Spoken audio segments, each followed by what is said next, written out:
আসসালামু আলাইকুম। আমি মোহাম্মদ সাইদ। আজকে আমরা দেখব কিভাবে এক্সটেন্ডেড এসিএল কনফিগার করতে হয়। এর আগের ভিডিওতে আমরা দেখিয়েছিলাম কিভাবে স্ট্যান্ডার্ড এসিএল কনফিগার করতে হয়। সো স্ট্যান্ডার্ড এসিএল এর মধ্যে আমরা যে বিষয়টা দেখেছিলাম সেটা হচ্ছে একটা সোর্স অ্যাড্রেস থেকে আমরা অন্য সোর্স অ্যাড্রেসে ডাটা ফিল্টারিং করার জন্য ইউজ করছিলাম এবং ওই ক্ষেত্রে আরেকটা বিষয় এখানে বুঝতে হবে। আমরা যখন একটা সোর্স অ্যাড্রেস থেকে অন্য সোর্স অ্যাড্রেসে ডাটা ফিল্টারিং করা হয় তখন স্ট্যান্ডার্ড এসিএল এর ক্ষেত্রে তখন কিন্তু তার সব সার্ভিস কিন্তু ব্লক হয়ে যায়। বাট এক্সটেন্ডেড এসিএল এর ক্ষেত্রে আমরা চাইলে পার্টিকুলার কোনো বা ইন্ডিভিজুয়াল কোনো সার্ভিস আমরা ব্লক বা অ্যালাউ করতে পারি। সো যেমন প্রোটোকল, পোর্টস এইভাবে। সো আমি আমার সিনারিওটা এখন আমি ডিসকাস করব।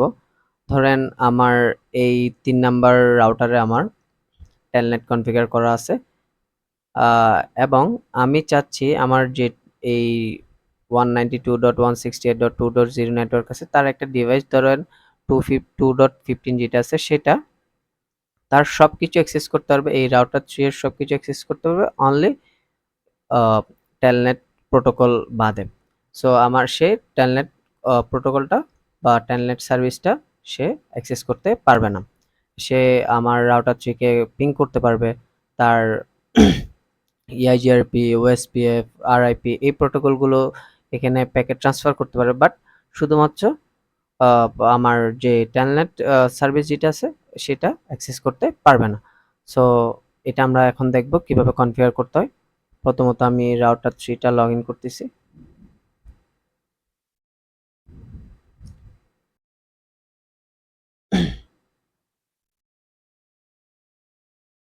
এনেবল করব প্রথমে।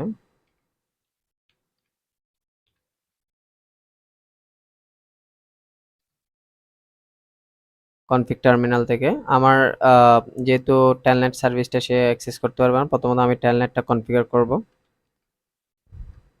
লাইন VTY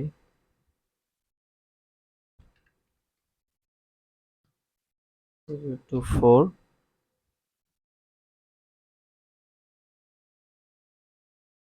পাসওয়ার্ড দিচ্ছি 1234 লগইন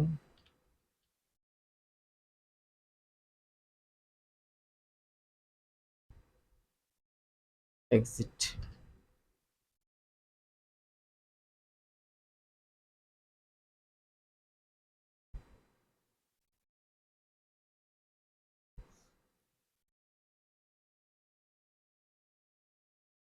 আমার টেলনেটটা কনফিগার করা শেষ। এখন আমি দেখব, আমি প্রথমত আ দেখব সবগুলো প্যাকেট কি ট্রান্সফার হচ্ছে কিনা। আমি এখানে অলরেডি একটা রাউটিং করে রাখছি এবং আমি ডায়াগ্রাম আ ড্র করে রাখছি। সো এখানে আমি আমার কনফিগার করার আগে একটু দেখাই নিই সবগুলো প্যাকেট ট্রান্সফার একটা অপর না একটি নেটওয়ার্ক অপর নেটওয়ার্কের সাথে আ কানেক্টিভিটি এস্টাবলিশ করতে পারতেছি কিনা।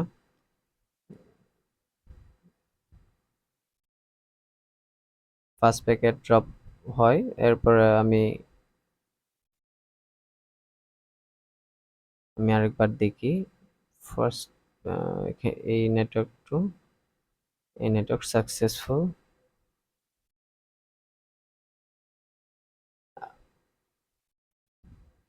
এখানে আরেকটি বিষয়, আমি এখানে রাউটিং এর ক্ষেত্রে রিভ2 টা রাউটিং করে রাখছি এবং সাকসেসফুল হচ্ছে।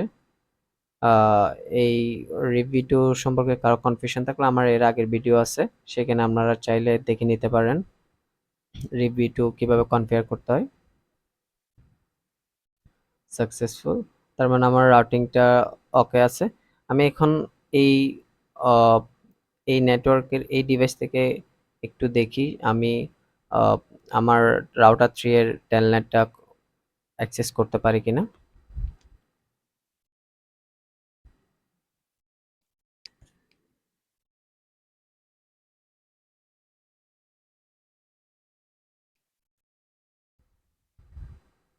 আমার টেলনেট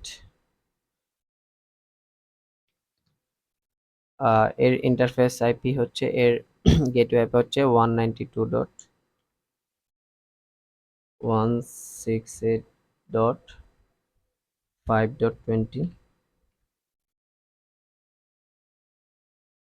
ওপেন আছে বলতেছে। এরপর আমাকে পাসওয়ার্ড দিতে বলতেছে। আমি রাউটারটা লগ ইন করতে পারছি। তাহলে এখনো আমি এখনো কিছু যেহেতু কনফিগার করি নাই, ওই কারণে আমার এখন অ্যাক্সেস করতে পারতেছি। এবং আমি অন্য ডিভাইস থেকেও চেক করে দেখি একটু কনফিগার করতে পারতেছি, অ্যাক্সেস করতে পারতেছি কিনা।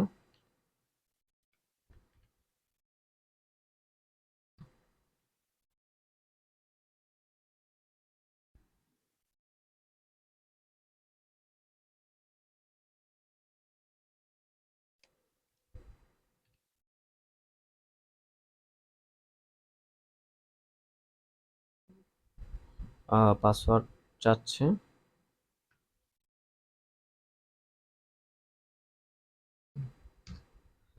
আমার রাউটারটা লগ ইন করতে পারছি, তার মানে আমার টেলনেট কনফিগারটা সাকসেসফুল হয়েছে।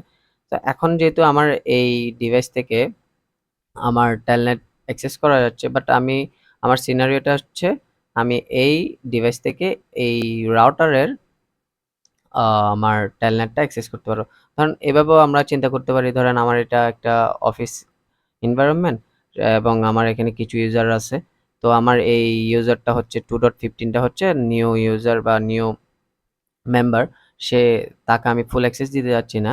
তো ওই ক্ষেত্রে সে টেলনেট অ্যাক্সেসটা পাবে না, বাট সে পিং করতে পারবে, তার প্যাকেট ট্রান্সফার করতে পারবে অন্য এআইজিআরপি, তারপর ওএসপিএফ,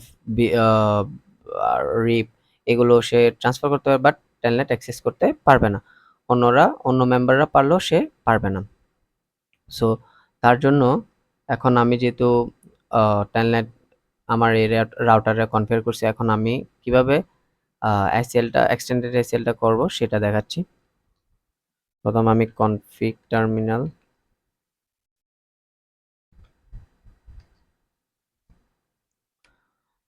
টার্মিনাল আসার পরে অ্যাক্সেস লিস্ট আমি কোয়েশ্চেন মার্ক দিচ্ছি। আমাকে দুইটা অপশন দিয়েছে, একটা স্ট্যান্ডার্ড অ্যাক্সেস লিস্টের, একটা এক্সটেন্ডেডের। সো আমরা এক্সটেন্ডেড যেহেতু করব, আমি একটা সিরিয়াল নাম্বার নিচ্ছি, সেটা হচ্ছে 101।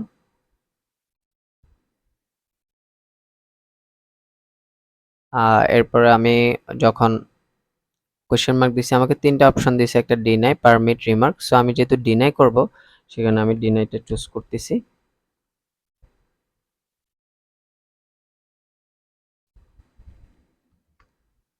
এরপর হচ্ছে আমার কোন প্রোটোকলটাকে আমি ডিনাই করব। যেহেতু আমার টেলনেটকে আমি কি করব, ডিনাই করব। আর টেলনেটটা হচ্ছে টিসিপি প্রোটোকল টাইপে পড়ে। সো আমরা টিসিপিটাকে ডিনাই করব। এছাড়া আমার অন্য প্রোটোকল যেগুলো আছে সেগুলো সে সার্ভিসগুলো সে পাবে। এরপর আমি আবার কোয়েশ্চেন মার্ক দিচ্ছি। এরপর আমাকে আস্ক করতেছে কি আমি সোর্স অ্যাড্রেস কোনটা দিব। সোর্স অ্যাড্রেস যেহেতু আমার 2.15 যে আইপিটা আছে সেটা, ওটাকে ইনসার্ট করব। 68.2.15।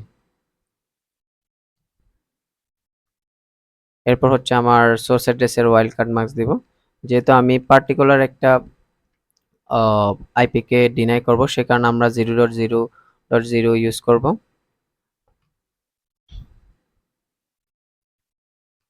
এরপর হচ্ছে আমার ডেস্টিনেশন অ্যাড্রেস আস্ক করতেছে। সো ডেস্টিনেশন অ্যাড্রেসটা কি আমি একটু দেখে নিই।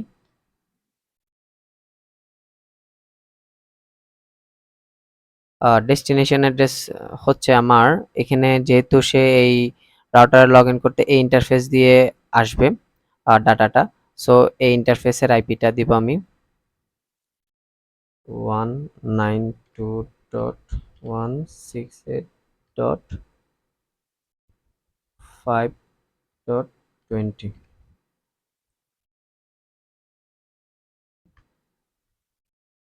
এরপর হচ্ছে আমার জিজ্ঞেস করতেছে destination wild card beats. Same ভাবে আমি ওয়াইল্ড কার্ড মার্কস দিচ্ছি। যেহেতু পার্টিকুলার একটা অ্যাড্রেসে ডেস্টিনেশন অ্যাড্রেসে যাবে সে, তো সেটা দিলাম। এরপর হচ্ছে আমার থেকে এখানে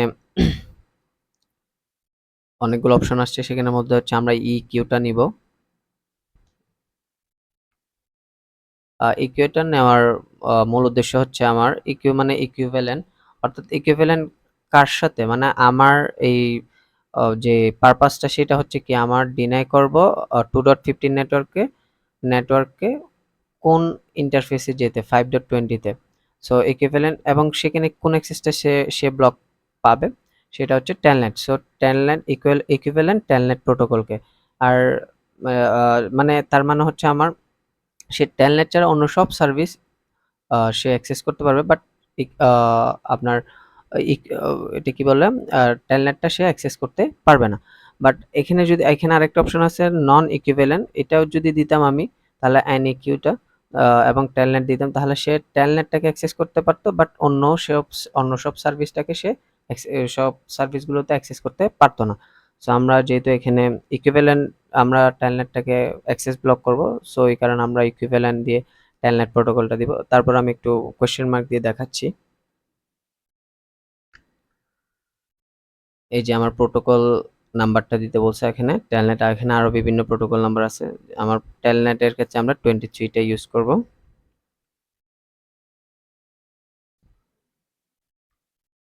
দেন হচ্ছে আমার এতটুকুই, আমি এন্টার দিয়ে দিলাম।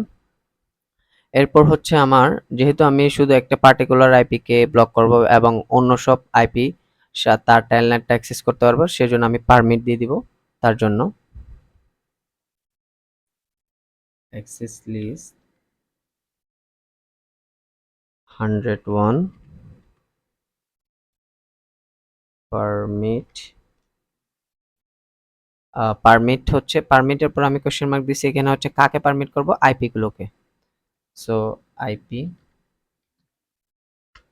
এবং সোর্স অ্যাড্রেসকে জিজ্ঞেস করতেছে।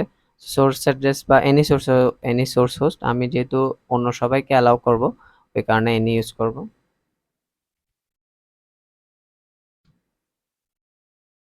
এবং ডেস্টিনেশনও অন্য সবাইকে অ্যালাউ করব ওই কারণে এনি।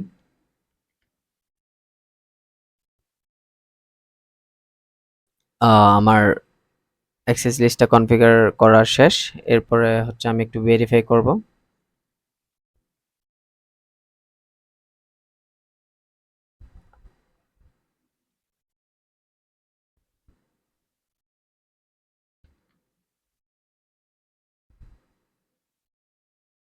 শো অ্যাক্সেস লিস্ট দিয়ে আমি ভেরিফাই করব। হ্যাঁ, আমার কনফিগারটা করা হয়েছে। এখন আমি জাস্ট ভেরিফাই করব আসলে কি আমার কনফিগার সাকসেসফুল কিনা। আচ্ছা, এখানে আমার আরেকটা কাজ করা বাকি রয়ে গেল, সেটা হচ্ছে আমি ইন্টারফেস কল করে নেব। মানে কোন ইন্টারফেস কল করা বলতে এখানে হচ্ছে কোন ইন্টারফেসে সে ব্লক হবে, কোন ইন্টারফেস দিয়ে সে আসবে। এই যেহেতু আমার 0/1 দিয়ে সে এন্টার করবে এখানে আমার রাউটারে, সো ওই ইন্টারফেসটাকে কল করব প্রথমে। আমি তার জন্য কনফিগার টার্মিনালে যাচ্ছি আগে।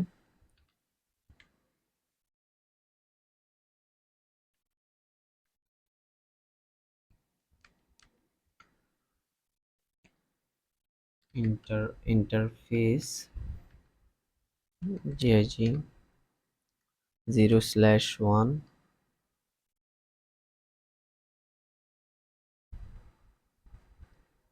IP access group, IP access group access group হচ্ছে আমার নাম্বার ছিল 101, ওটা দিব। এরপর আমার ইন বাউন্ড প্যাকেটস এবং আউটবাউন্ডের জন্য আউট প্যাকেটস, সো কোনটাকে আমি ব্লক করব, যেহেতু আমার সে এই ইন্টারফেস দিয়ে ইন করবে, সো আমি ইন প্যাকেটটাকে আমি ব্লক করব।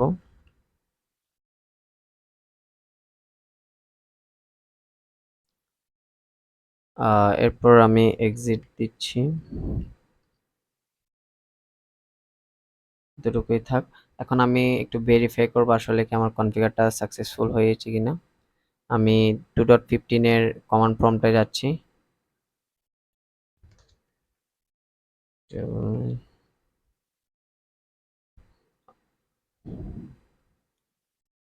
দেখেন আমার এখানে ট্রাইং আসতেছে। এর আগে আমার ট্রাইং দিয়ে ওপেন আসছিল, বাট এখন সে অ্যাক্সেস করতে পারতেছে না।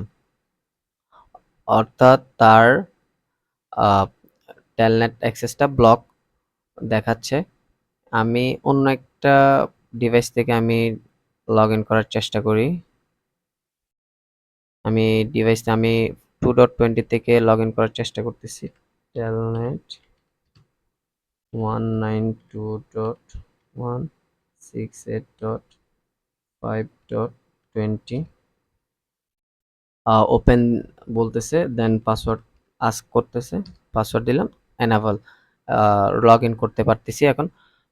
অলরেডি আমি লগ ইন অবস্থায় চলে আসছি। তার মানে আমি অন্য ডিভাইস থেকে আমি টেলনেটটা লগ ইন করতে পারতেছি আমার থার্ড রাউটারের। তো অ্যান্ড আমার 2.15 আইপি থেকে বা এই ডিভাইস থেকে আমি লগ ইন করতে পারতেছি না। অর্থাৎ আমার এক্সটেন্ডেড এসএল লিস্টটা যে এক্সটেন্ডেড এসএল লিস্টের কনফিগারেশনটা সাকসেসফুল হয়েছে। তো আপনারা চাইলে আরও অন্যভাবে কনফিগার করতে পারেন বা অন্যভাবে মডিফাই করে এই এক্সটেন্ডেডটা করতে পারেন। সো এইভাবে এক্সটেন্ডেড এসএল লিস্টটা কনফিগার করা হয় এই কনফিগারেশনের মাধ্যমে। ধন্যবাদ। আসসালামু আলাইকুম।